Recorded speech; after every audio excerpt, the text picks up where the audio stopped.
The Midnight Hauntings.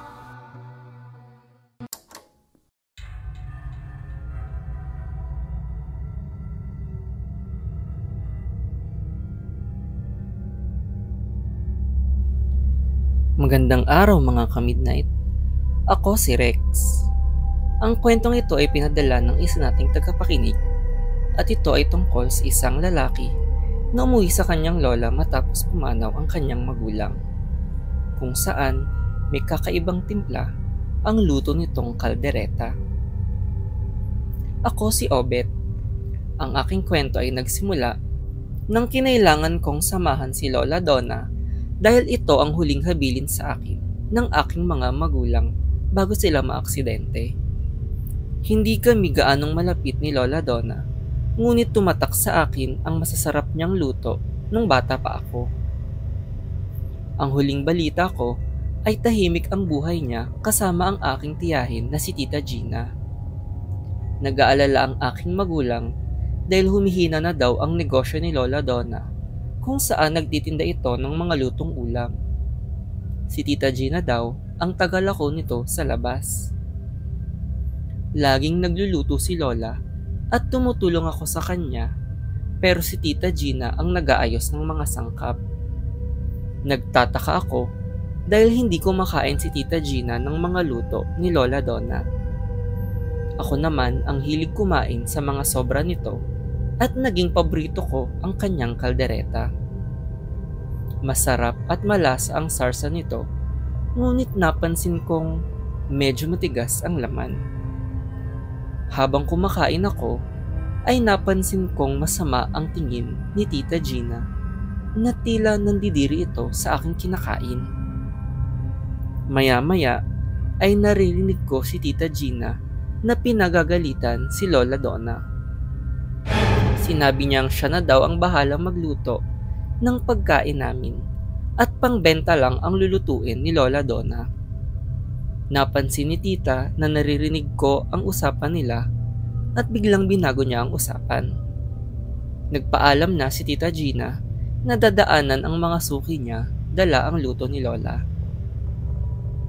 Nang patulog na ako, ay bigla akong naalimpungatan sa ingay ng mga baboy sa likod bahay. Kaya naisipan kong puntahan ito at silipin kung bakit sila nagkakagulo. Habang papalapit sa babuyan, ay nanigas ang aking buong katawan sa aking naaninag na hugis sa loob. May tila tao na nanlilisik ang mata sa loob ng babuyan. Mapula ang mga mata nito at rinig ko ang pagnguya nito na tila may kinakain na laman.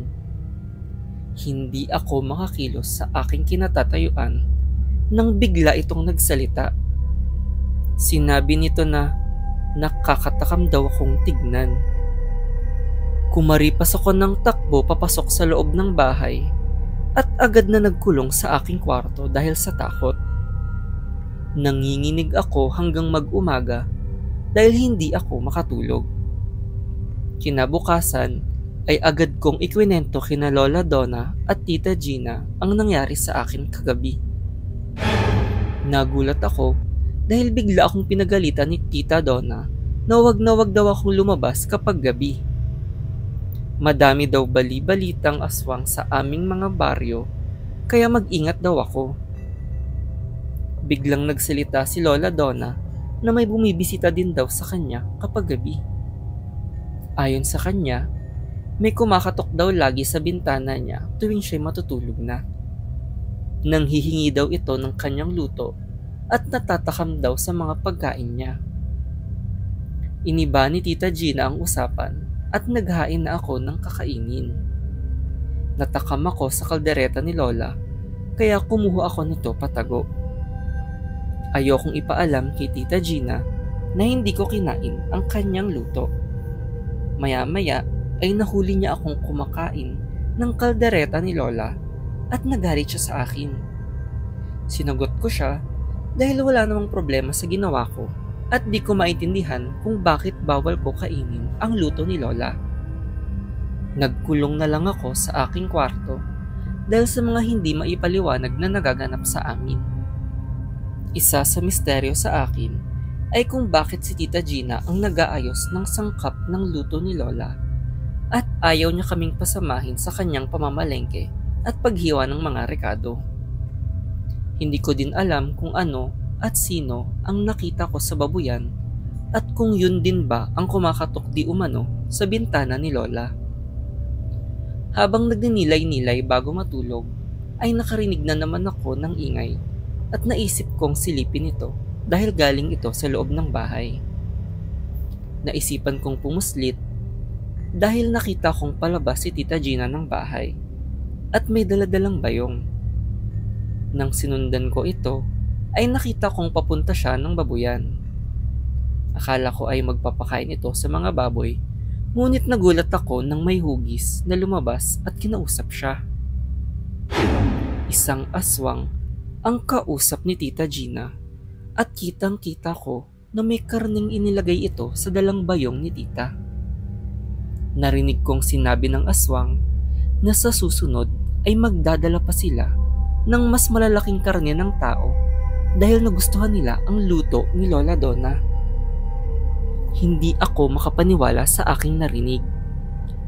Kaya pala ayaw ipaalam ni Tita kung saan siya kumukuha ng rekado ay dahil aswang pala ang nagbibigay sa kanya.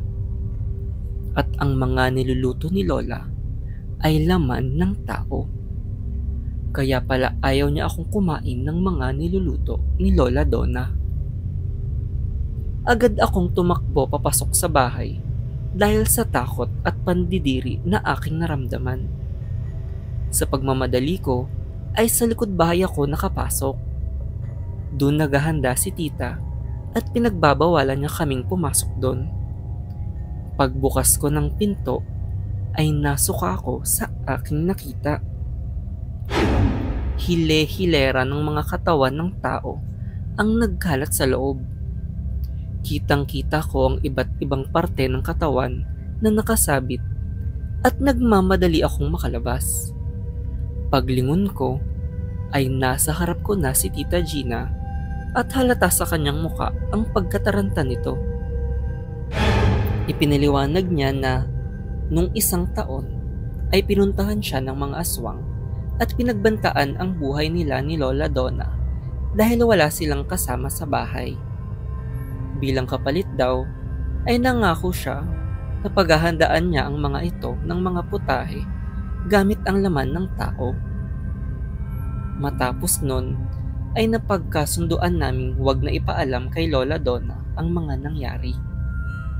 Napagdesisyonan namin na lumipat na sa Maynila para makasama ko sila sa bahay dahil wala naman na ang aking mga magulang. Kinabukasan, ay nag-empake agad kami. Ngayon ay tahimik na ang buhay namin nila Tita Gina at Lola Donna. Sadyang natatakot lang ako na baka sundan kami ng mga tinakasan naming aswang. Dahil baka hinahanap-hanap pa nila ang masarap na kaldereta ni Lola.